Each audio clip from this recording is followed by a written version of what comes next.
Alright, आइए US futures पर नजर डाल लेते हैं। यहाँ पर डाउ फ्यूचर्स तो ठंडा सा ही माहौल है, 20-25 पॉइंट्स की गिरावट है, लेकिन गिरावट दिखाई दे रही है नैस्डैक फ्यूचर्स में, जो कि पौने 200 पॉइंट नीचे इस समय कारोबार करता हुआ दिखाई दे रहा है। यूरोप के मार्केट्स पे एक बार आपके सामने रख देते, यहाँ हरियाली छाई हुई है, यहाँ पर इनफैक्ट 1-1.25% की मजबूती है।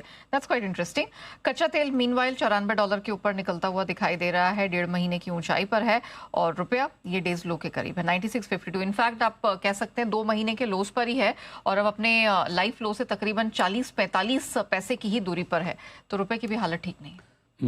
ठीक बात है। तो एक भी चीज़ नेहा जी ने मुझे अच्छी नहीं बताई है। ठीक है, अब इन्होंने अच्छी नहीं बताई तो मैं भी बदला दूंगा, मैं भी आपको एक भी चीज़ अच्छी नहीं बताऊंगा नेहा जी। ठीक है, लीजिए डेटा लीजिए। ठीक है, 24,000 पुट में है 1,35,00,000 शेयर, और कॉल्स में 1,65,00,000 शेयर इस मंथली एक्सपायरी वाला, यानी कि कॉल राइटर 24,000 पे दीवार बन के खड़ा है। गलती से आपने कोशिश करके पार करने की कोशिश कर भी ली तो 24,100 पे 1.25 करोड़ है, 24,200 पर 1.25 करोड़ है, यानी कि कॉल राइटिंग दबा के होके रखिए। आखिरी एक सपोर्ट की उम्मीद थी 24,000 के आसपास की, 1,35,00,000 शेयर उसके नीचे ही ट्रेड कर रहे हैं। तो आज ये बहुत ज़रूरी है कि 24,000 के ऊपर बंद हों। अगर हाईएस्ट ओपन इंटरेस्ट पुट में जिस लेवल पर है, मंथली एक्सपायरी का हफ्ता है, अगर उसके नीचे बंद होता है तो 200 पॉइंट के रिस्क खोल देगा ये निफ्टी आपका, जो 23,775 स्पॉट लेवल है ना, फिर वहाँ पर आप तक वहाँ तक तो आना ही पड़ेगा, फिर आपके पास ऑप्शन नहीं है। और वहाँ से फिर नेक्स्ट आपका जो लेवल बनता है 23,615 650 का बनता है, वहाँ तक जाना पड़ेगा। तो ये 2 लेवल खुल जाते हैं नीचे की तरफ, 23,775 23,615 2 लेवल तक खुल जाते हैं। और ये याद है लेवल, क्योंकि वहीं से आपने ना एक बाउंस दिया था, 2 लेवल से बाउंस दिया था, इसलिए वहाँ तक के लिए रिस्क खुल जाती है, सपोर्ट वहाँ बनेगा।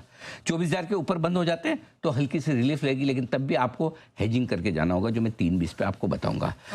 रिकवरी मिले, और रिकवरी में अगर 24,000 के ऊपर निकल कर आखिरी मिनटों में किसी वजह से शॉर्ट कवरिंग आ जाए तो ऊपर में 24,050 24,125 की रेंज में आपको अपनी लॉन्ग पोजीशन कम करनी चाहिए। अब आइए बैंक निफ्टी। बैंक निफ्टी का भी हाल ऐसा ही, ऐसा तो नहीं कहूँगा बैंक निफ्टी का हाल, बैंक निफ्टी का हाल निफ्टी से ज़्यादा ख़राब है, और रीज़न बताता हूँ क्यों। 57,000 58,000 59,000 तीनों ही लेवल पर 10-10 लाख से ज़्यादा का ओपन इंटरेस्ट है, और 58,000 वाला फंसा हुआ है पुट राइटर, 59,000 वाला फंसा हुआ है पुट राइटर, जो कि हाईएस्ट ओपन इंटरेस्ट है। अब 57,000 वाला भी हो, वो भी फंसने की तैयारी में। तो आई थिंक हर लेवल पे ऊपर आने पे लॉन्ग अनवाइंडिंग होगी ही। 57,500 पे 11 लाख शेयर, अब तो 57,550 पार करने में भी इसको पसीना आएगा, जहाँ से ये टूटा है। तो अब ऊपर की इमीडिएट से 57,550 57,750 वो रेंज हो गई, जो मल्टीपल सपोर्ट थी वो अब मल्टीपल रुकावट का काम करेगी। 58,000 पर 24 लाख शेयर कॉल राइटर्स खड़ा है, और आज सुबह हम कमेंट्री में ये बात करें, 3 दिन हो गए 58,000 को पार करने में कितना पसीना आ रहा है, ऊपर जाता है घूम फिर के नीचे आ जाता है। आज तो 58,000 छोड़ो, क्या बुरी तरीके से दिया है। तो मुझे लगता है बैंक निफ्टी भी वही 56,550 56,750 की तरफ बढ़ रहा है।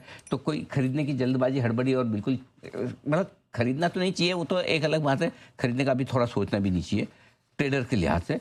और एक आध दिन सेटल होने दें, देखते हैं उसके बाद नजर डालते हैं। क्रूड जब तक ठंडा नहीं होता, 90 के आसपास नीचे नहीं आता, तब तक थोड़ा सा शांति रखें, पोजीशन हल्की रखें, ये बेहतर होगा आपके लिए।